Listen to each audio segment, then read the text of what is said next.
And welcome to the K-Files this morning. On the K-Files, we're dressed all up. We've got pink balloons for Breast Cancer Month, so that's what that's all about. It has nothing to do with the K-Files, but this morning we're going to bring you some cases. We're going to talk about some things, and our sheriff, we need to talk about the sheriff's department. Talk about what they're doing now, where they're at. Yeah, the sheriff, and I had sent some pictures if you want to share them.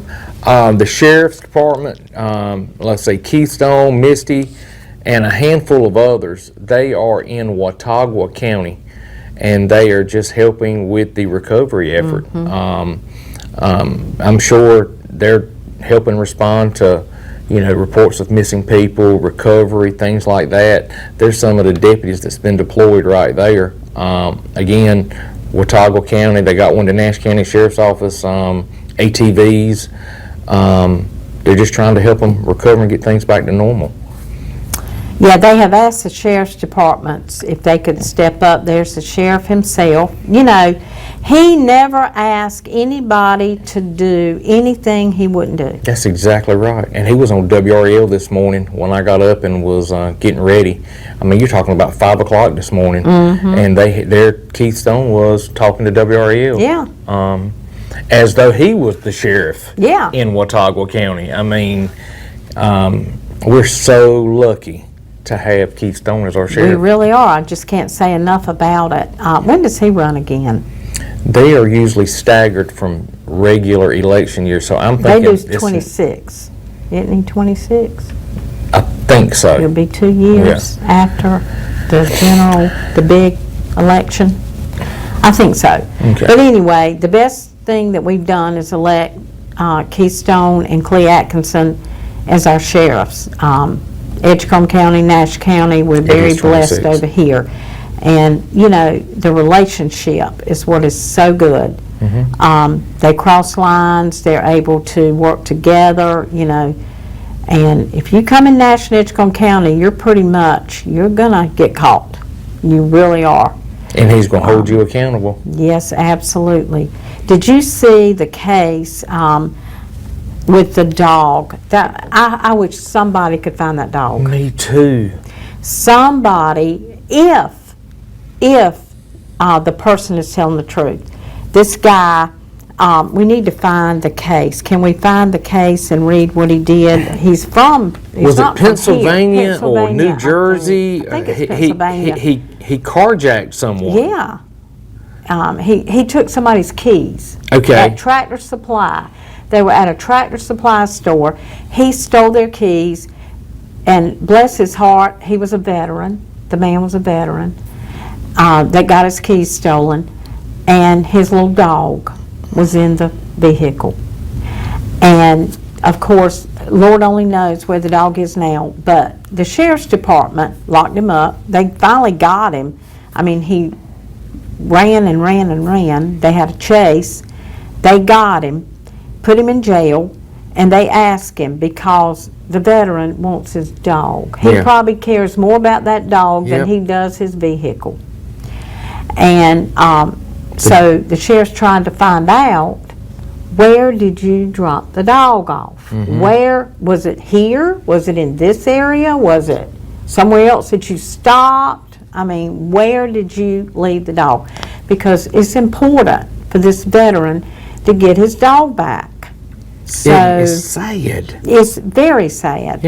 So, hopefully he'll be able to find his dog. But this guy was he was a criminal. I've got the story, and I will send Pernell a picture here in a moment. This is from 3 days ago. Interstate 95 area of North Carolina. There is a $5,000 reward. The suspect in the carjacking dumped the victim's beloved 10-year-old dog, Lucky. The suspect claims that he dumped Lucky at a rest area on I-95 at either the 99-mile marker or 48-mile marker, or even possibly the 5-mile marker in North Carolina. What? Yeah. So you don't know? I call that. Lucky belongs to an 87-year-old See, that's what I'm talking about. Horrible. Who is currently undergoing radiation treatment. and had gotten the dog from his son who died in 2020 from a medical condition. Lucky is his best friend. Lucky was taken when the 87-year-old went to a Tractor Supply in Mount Pleasant, Pennsylvania, and when he exited the vehicle, Kenneth Crider from Maryland approached the vehicle and forcibly took the keys, and off with the vehicle he went with Lucky inside. Crider went to Myrtle Beach, South Carolina in the stolen vehicle and then was arrested on his way back north when he led deputies on a chase on I-95 Golly from the 141 mile marker to the 180. That's when he crashed. When he was apprehended, the dog was not in the vehicle. When questioned, he advised deputies that he had dropped Lucky off at a rest area on I-95 on his way back up into North Carolina. He thinks it was at the rest area at the 99 mile marker or the 48 mile marker, but it could have possibly been the 5 mile marker. Family and friends are offering a reward of $5,000 for the safe return of Lucky. Isn't that something? Lucky had on a black collar with a flea collar that had been zip tied to it. And the good news here is the dog is microchipped. That is wonderful. So if he's picked up by some county rescue center, that's going to be one of the first things they're going to do is check. Yes, absolutely. Please keep your eyes open for this dog. If you see him, contact the number below or Fighting Crime. But we're going to have a picture on the next break. And yes, we want to show you the dog. If anybody in our area, we do stream this, so if anybody in our area sees this, we just hope, and this program is put on YouTube and all that, so we hope that somebody can find that dog. 87 years old, being treated for cancer, a veteran, and this man does this to him. Mm-hmm. I mean, he shouldn't get out. No time soon. He really should not. Plus, he avoided the law. So, anyway, just wanted to let you know about that case this morning because that was one that just really caught my attention. So, all right, we can start in our book, I guess, and get started on some cases. There's a fly in here. I had, last week we had Misty on. She talked about her trip, across Europe and hiking and things like that. I saw her the other night at the event for Alan and Freddie Howell, and she was talking about what a nice time she had. She enjoyed that. We talked about two cases last week. We talked about Mr. Cobb, and we talked briefly about I'm drawing a blank. The guy who got he was murdered over at Sandy Cross. It was a Nash County case as well. The barber. Oh yeah, Randy Colgrove. Yeah. So we talked about those two briefly last week. So we're going to pick up right here with Demond Rashawn Batts. This case is from December 27th, 2015. Demond Batts, who was 24 years old at the time, was shot and killed at the MLK Park in Rocky Mount. Rocky Mount police got a report of shots fired in the area. Batts, who was from Tarboro, was found lying in a pool of blood on Virginia Street in Rocky Mount near MLK Park around 11:40 a.m. EMS tried to revive Batts, but they were unsuccessful with their attempts. Again, Demond Rashawn Batts, December 27th, 2015, found dead at the MLK Park in Rocky Mount on Virginia Street. 11:40 a.m. in the morning. I mean, that's middle of the day in December.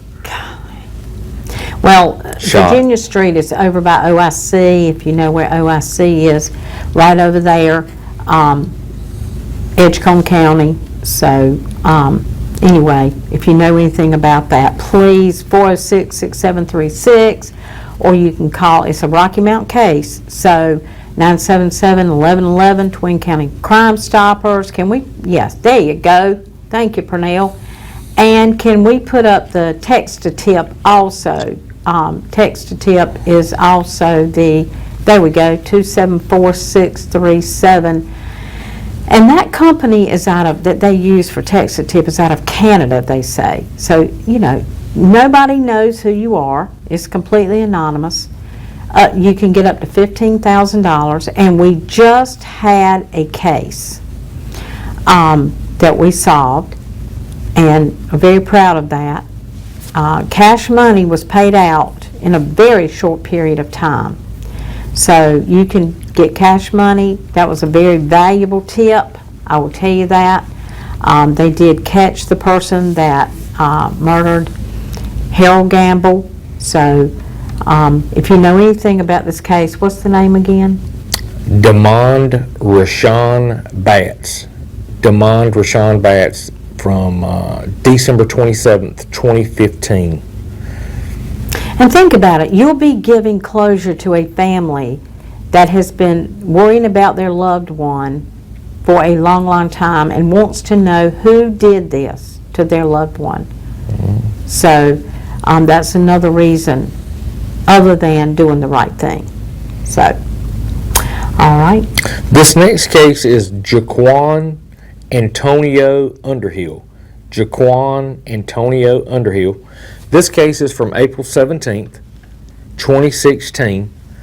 Underhill was in a vehicle with others traveling on West Raleigh Boulevard in Rocky Mount, North Carolina, when someone opened fire on the vehicle near Kitchen Drive. Underhill was taken to the hospital where he later died of his injuries. Jaquan Antonio Underhill, April 17th, 2016. We don't have a specific time other than that he was shot while in the vehicle, Kitchen Drive, taken to the hospital where he died of his injuries. Well, if you know anything, Kitchen Drive is off of Church. It can be off of Church Street, or the other end of it is off of Raleigh Road. So it's over in the South Church Street, and like I said, the other end of it is on Raleigh Road. So if you know anything about that case, please, that's another Rocky Mount case. So this next case is a Wilson case, and we have quite a few Wilson cases in here. We really do. Wilson just got a brand new chief. Oh, really? Police chief. They just got a brand new police chief, so I'm hoping I'm going to. We need to go ahead and Yep. read him to. I'm going to reach out to them and see if they will participate, even if it's not every month, even if it's from time to time. We would love their participation. They need to know how many cases we talk about in this book. I'm going to reach out to my contact and see if they can make that happen for us. That would be good. Keenan Lamont Newton. Keenan Lamont Newton. This case is from June 10th, 2016. Around 9:45 p.m., officers responded to 1011 Branch Street in Wilson to check the person's welfare call. The caller reported a subject was lying face down in the backyard of a residence and that person was not moving. Officers arrived and found that the victim had suffered a gunshot wound. EMS arrived and determined that the victim, Keenan Newton, had died. Again, Keenan Lamont Newton, 6/10/2016, 9:54 p.m., so it's good and dark by that time. It is. Found in the backyard, face down at a residence, not moving. Died from a gunshot wound. Wow.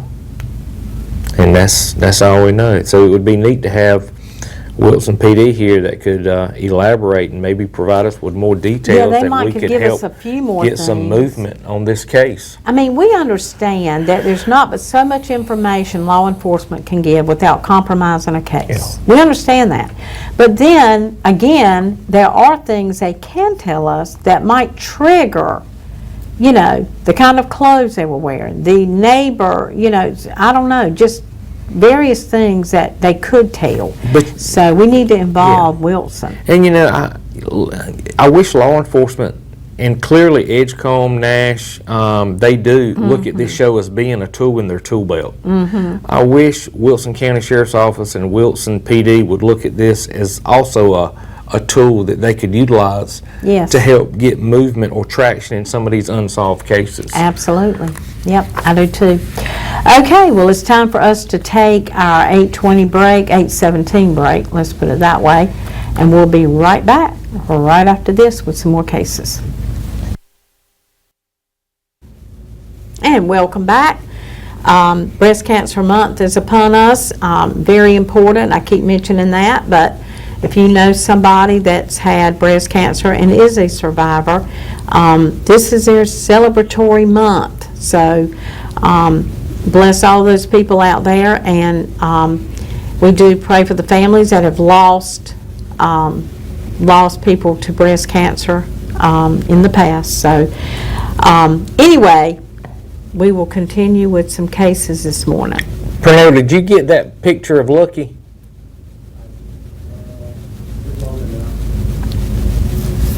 Yeah, we need to really, really make an effort to look for this dog. Okay, now where is 99? Where is mile marker 99? So that's going to be...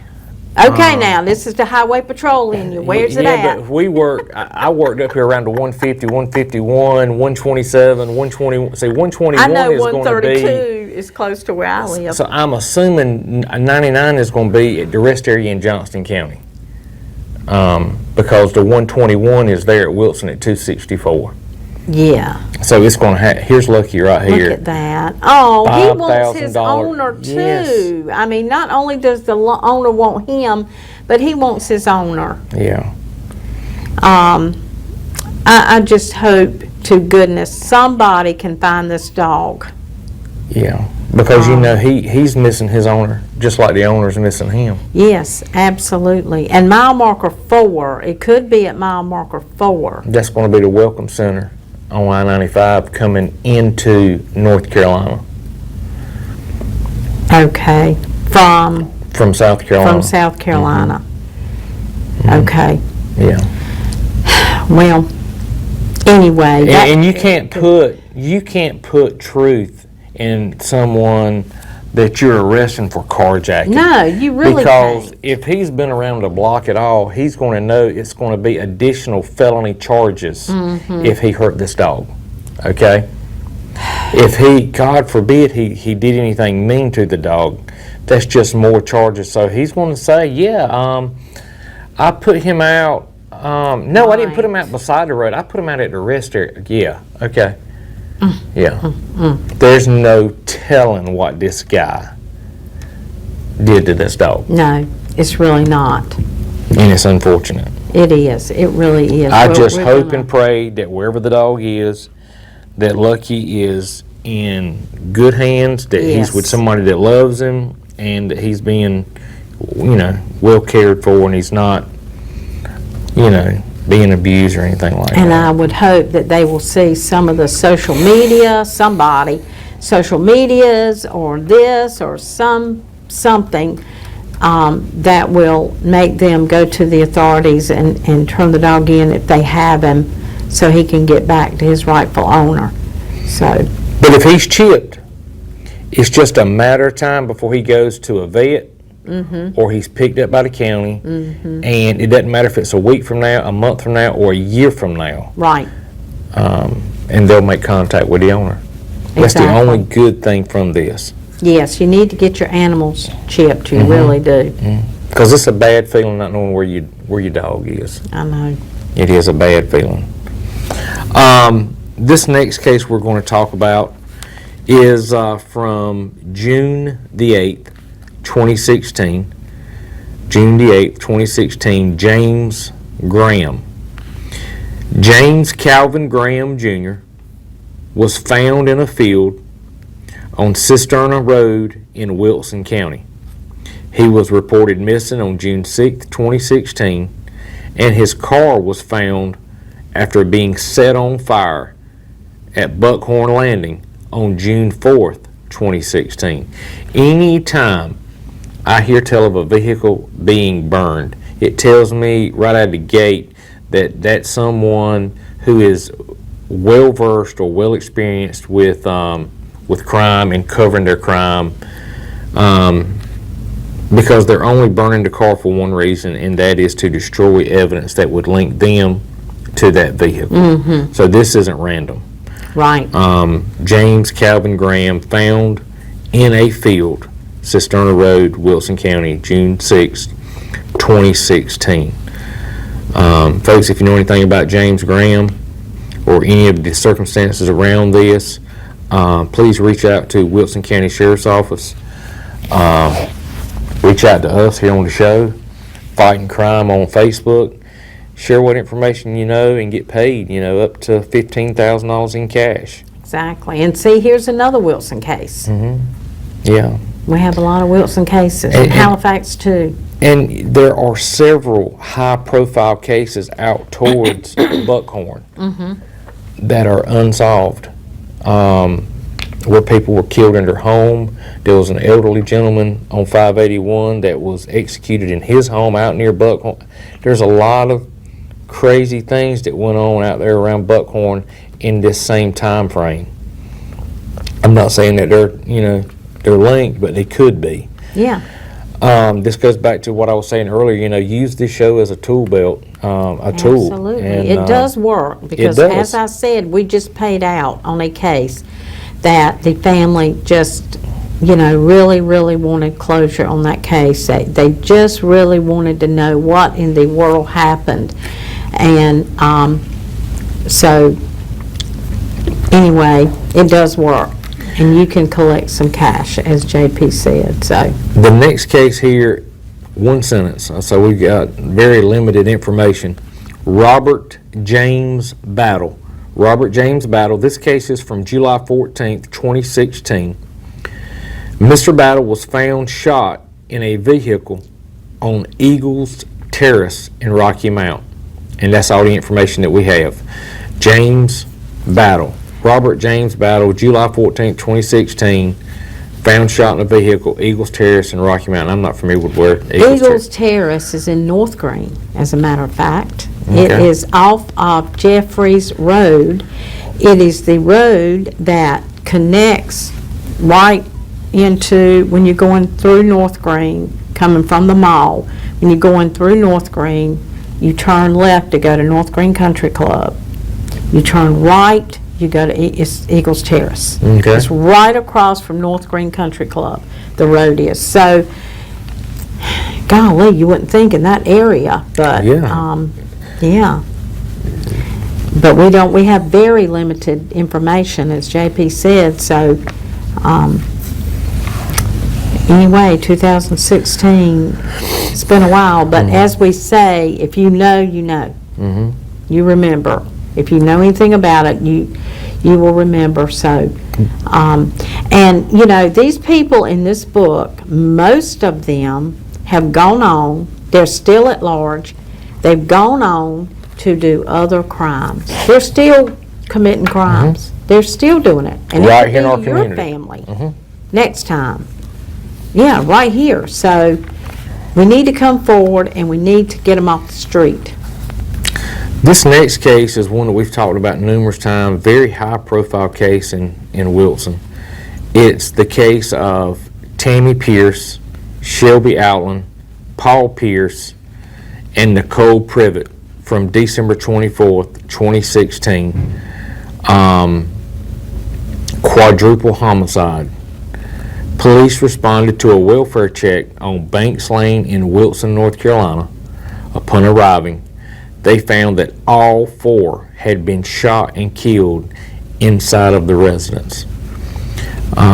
Again, Tammy Pierce, Sylvia Outland, Paul Pierce, Nicole Privet. Christmas Eve 2016, all four found murdered inside the residence on Banks Lane.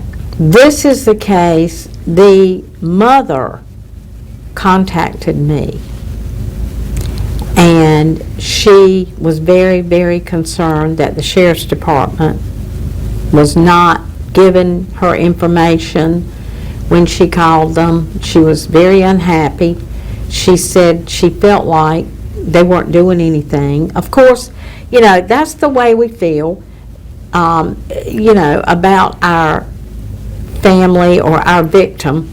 That's the way we feel, that nothing's being done, that law enforcement is just sitting back doing nothing, when in fact they usually are. I mean, they're following up on leads. They cannot give you but so much information because it is an open case. It's under investigation, so they cannot compromise the investigation. So there's not but so much they can say, but they should be telling this lady, we are working on it. They should be letting her know something, but she was very disgruntled that she couldn't, and very sad that, you know, she said, I've lost so many of my loved ones, and and the neighbor, she kept talking about the neighbor. She said that the neighbor was really mean, and the neighbor didn't live there anymore, and the neighbor was really mean, and to her, I guess it was her. It might have been the grandmother that called me, because now the deceased was who? The deceased was Tammy Pierce, Selby Outland, Paul Pierce, and Nicole Privet. Yeah, it might have been the grandmother that called me, and it was her daughter and her grandchildren, I believe, and one of them, it was their husband or boyfriend. But Tammy Pierce, I think Tammy Pierce was her daughter. Okay. I'm pretty sure Tammy Pierce was her daughter. And you know, this case right here is another reason, like, why I advocate people put a camera in your house. Yeah, absolutely. Put a camera system at your home. You can put one in for just a few $100s. It saves data up to a cloud for like a week or two. If they'd had an outside camera, I'm telling you, this case would have been solved. Well, that case does not sound like a home invasion to me. Somebody was looking for somebody, don't you think? One of them was the target. Yes. Okay? Yes. The other three, and this is just me, the other three just happened to be at the wrong place at the wrong time. Yes. One of them was found in the bathroom. I remember that. We had some details from back then from Lyndall, and he said one of them was found in the bathroom and so forth. But anyway, if you know anything about this quadruple murder in Wilson, the family is very much wanting some closure on this. She said that she lays awake at night, she can't sleep still. She said, you know, every Christmas, she said, this was Christmas Eve. She said, every Christmas I relive this, even more. So that is the case. And somebody does know something about that case. There's no doubt about it. Somebody knows something about that case. It could have been more than one person that went in that house. I don't know. But somebody knows something. So, and they're still at large. And they killed 4 people. So.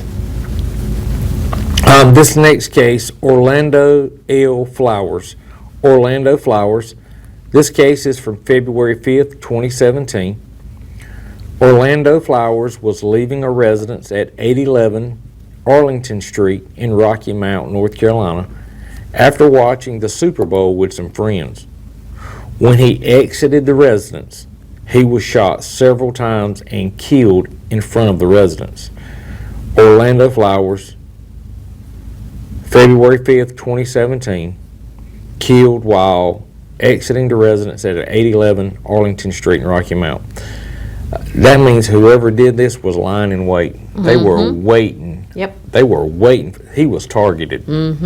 This isn't random. I guarantee you he knew the attacker. Well, I think it was a boyfriend that was in the house with her, and I think it was a boyfriend situation.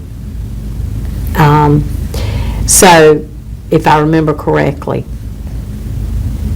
Are you saying it was like she had multiple boyfriends? I think so. Yeah.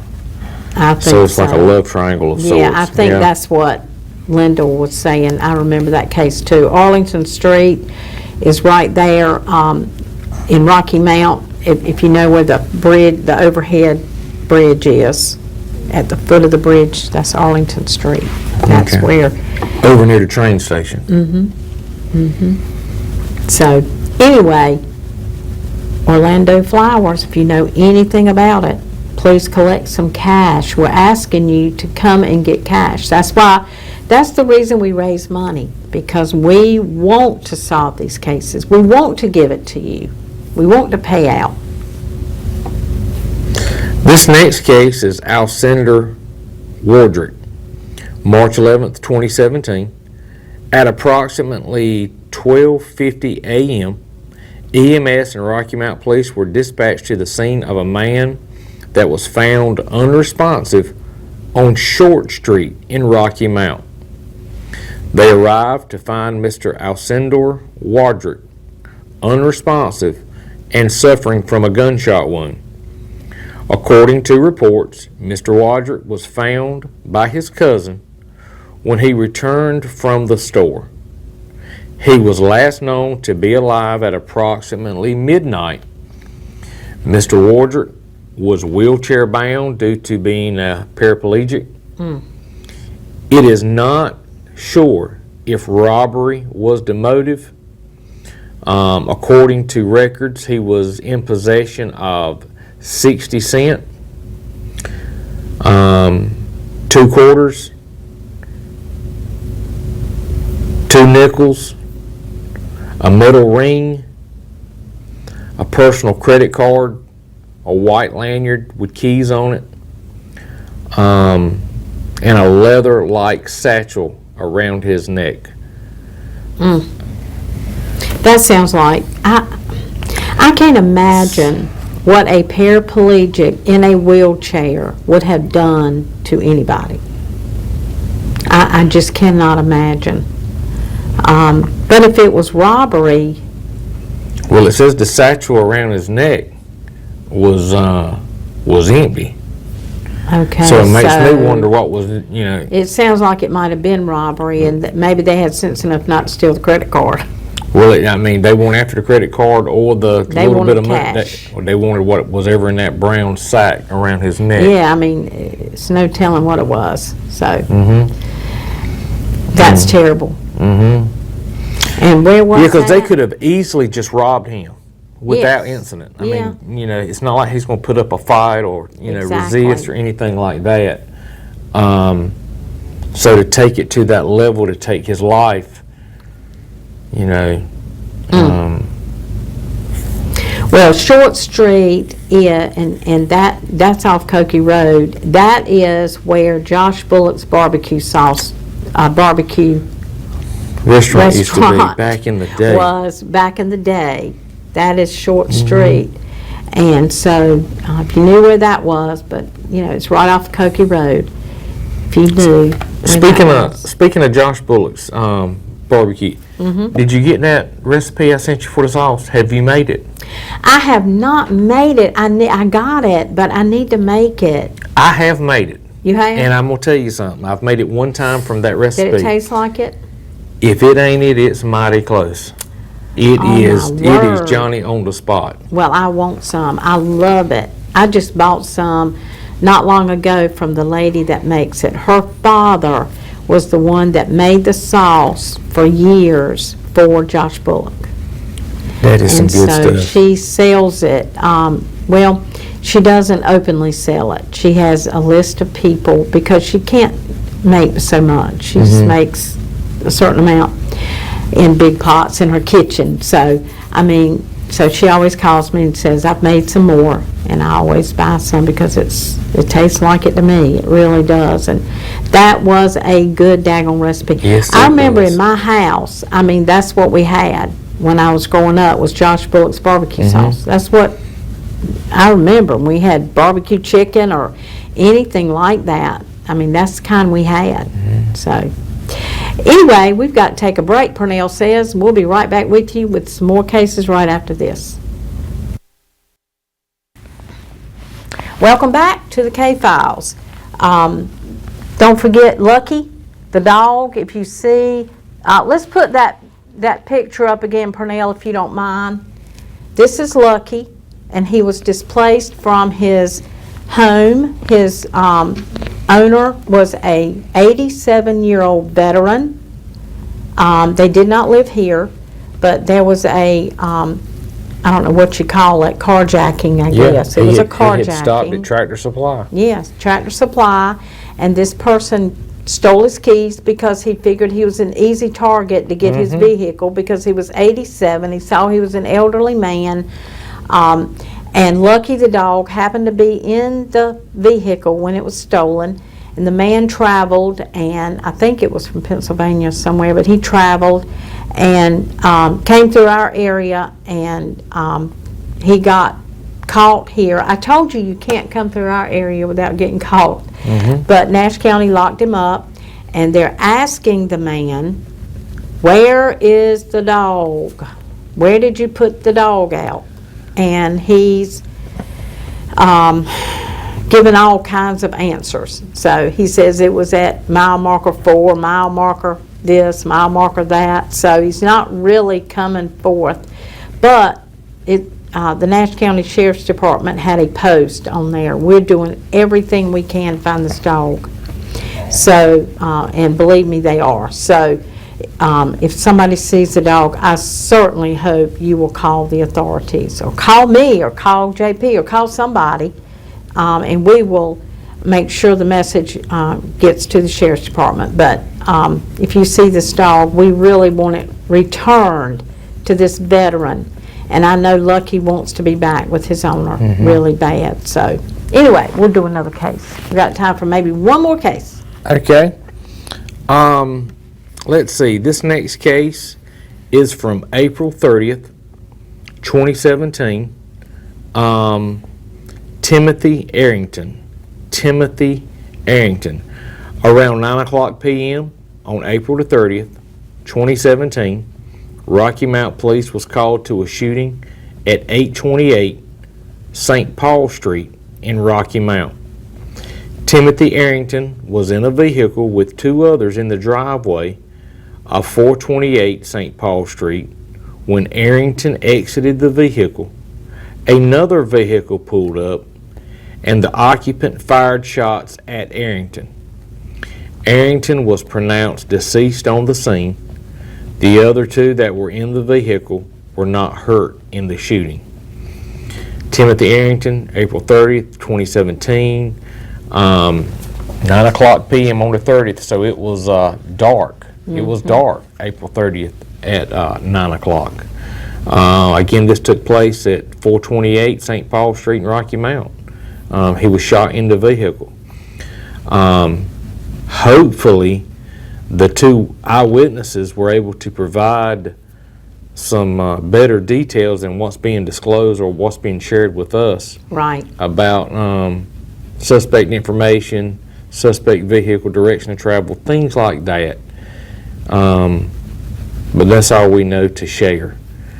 So at least there were some eyewitnesses. I just hope they were able to provide some good information.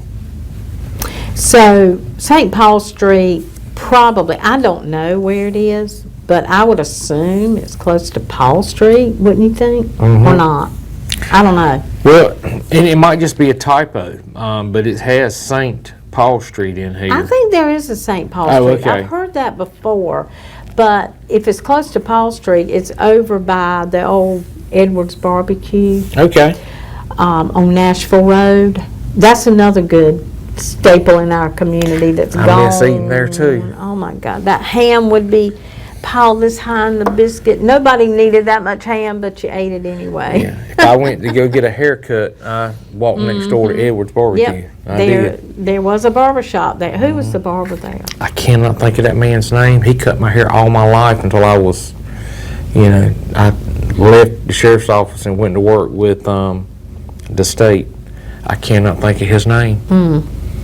Well, anyways, that's where, we used to always send out for biscuits in Edwards in our office. and we just loved them.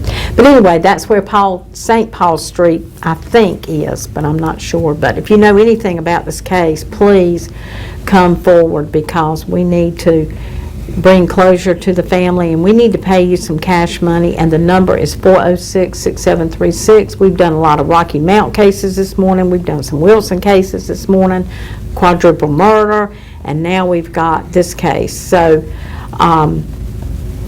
we have the Twin County Crime Stoppers number is 977-1111.